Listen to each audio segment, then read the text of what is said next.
Maria Sharapova is one of the world's top tennis players, one of only 10 women to win all 4 Grand Slam titles. All right. She's also been #1 on the Forbes list of highest paid female athletes for 8 years in a row. Thank you very much. She's getting ready for the U.S. Open next week. But this morning, she's with us in the studio 57. Good morning to you, Maria. Good morning. Bright and early. No, we are glad to have you here. When you hear the numbers about your career, what do you think? When we were reading them and you went, oh, you laughed. What do you think? Well, it's funny when people mention the money, because I always ask, like, how does anyone have access to your bank account? You know, who knows? Yes. And who actually believes all this stuff? You know, who's going in there and checking, oh, how much, what was that paycheck for? Yeah, you know? So that's why I laugh about that one. A lot of people do. You pulled out of your last 2 tournaments for illness. You had tummy problems? You okay? Yeah, I came back from the Olympics, and I was supposed to play in Montreal, but I had a bit of a stomach virus, so it's been a really busy summer, so I decided to kind of shut it down before the U.S. Open and come here a little early and start practicing. And yeah, it's fun to be back in New York. I love the energy in the city, and the U.S. Open's the funnest one yet. I have to say, you've certainly brought energy to the green room this morning. Yes. I know. We had our coffee this morning. I apologize. I think we're a bit distracting. Not a problem at all. It's been a lot of fun. Your first live morning television interview, by the way. Did we mention that at all? No. I think it is, right, Maria? Yeah, well, not many people get me up at 5:30 in the morning. Yeah, that's... Well, we are glad you're here. CBS this morning did. We're glad you're here. What are you confident here before the U.S. Open? Yeah, I do. I've had, you know, winning the French Open was such a confidence booster for me. It was the one that I hadn't won. It was the one I really wanted, and always thought was going to be the most challenging for me, and to have all those 4 was so meaningful. And obviously this is the last one of the year. We've had a crazy schedule, so to come into the Open, it's almost like this is it for the year. I mean, we still have more tournaments after that, but as far as the big one, it's the one we really look forward to. And coming out of London, you came home with a silver medal. And first time as an Olympian. An Olympian. Just the fact that you make the Olympics means you're very good. And you work very hard at what you do. But I try. When the match was over with Serena, were you thinking, I could have done better, or were you thinking, I did the best that I could possibly do? How were you feeling after that match in particular? You know, it's interesting because we played 6 matches within 7 days. I know. And the opening ceremony was right before the first match.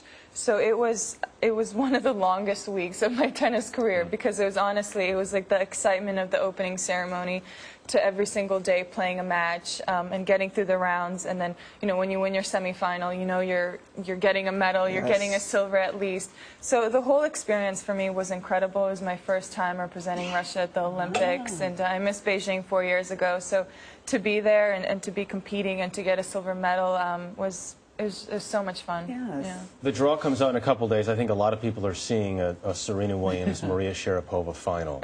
Do you want to see that? Well, we have to be on the opposite sides of the draw, obviously. But that would be fun, especially in New York. Yeah, I mean, with that energy and that crowd, it would certainly make for a fun final.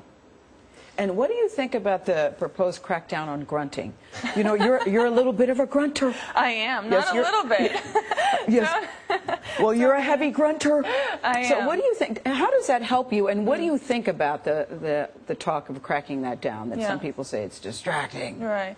Well, I've always had to answer that question, because it's always been a topic, especially coming in, you know, a lot in London, where you have those tabloids that always talk about it. But it's when you start something from a very young age and you do it for long periods of your career. It's tough to be 25 years old, and when you start playing tennis at the age of 4, to say it's almost like changing your forehand or changing your backhand.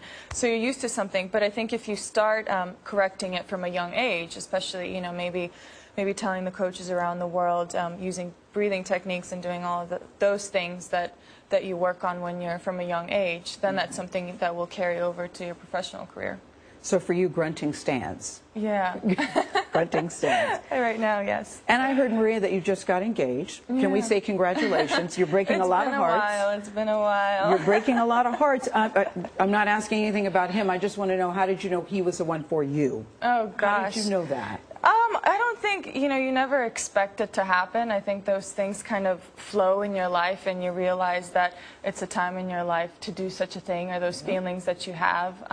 You know, obviously, as you go through your life, I mean, I I had this incredible career from a very young age, and then you start realizing that there's this whole other side to life, which is hopefully, which is being married one day and having children. I mean, my mother had me when she was so young, so it's fun to see that relationship with her, and then thinking that, I mean, I've missed that train. I mean, she had me when she was 20, so I'm old by now. Can you imagine having a baby at 20?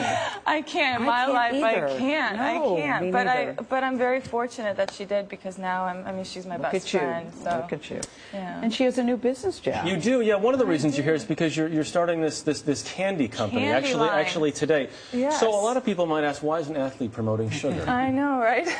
Well, because I feel like everyone needs a treat, and everyone loves candy around the world. And I think, I mean, the first thing is, I mean, I work so many hours a day, just like everybody else, and I don't have an office job, but I know what it takes to maintain a healthy lifestyle, to go to the gym, to work out, to make sure, you know, we're also women. We want to make sure we look good and we have a good presence and a look. But at the end of the day, everybody needs a treat. You know, when I was young, I was growing up, I would finish practice, and the first thing I'd ask if I was practicing good is, when can I get that lollipop? Yes. You know, Yeah. and that was on my mind during practice. So, and I've been part of so many great adventures and so many great partnerships, and I wanted to start something that was my own. And I loved candy, I loved gummies, and I thought, and when the name Sharapova came about, I thought this was something I really wanted to It kind own. of goes together, Sharapova. Right, a little bit. And your yeah. favorite flavor? My Then we'll favorite go. flavor is this rainbow licorice that has a marshmallow middle called Quirky. Yes, so I know that's they've my all got favorite. catchy names. They've all got, Sharapova. yeah, and then they're chic and.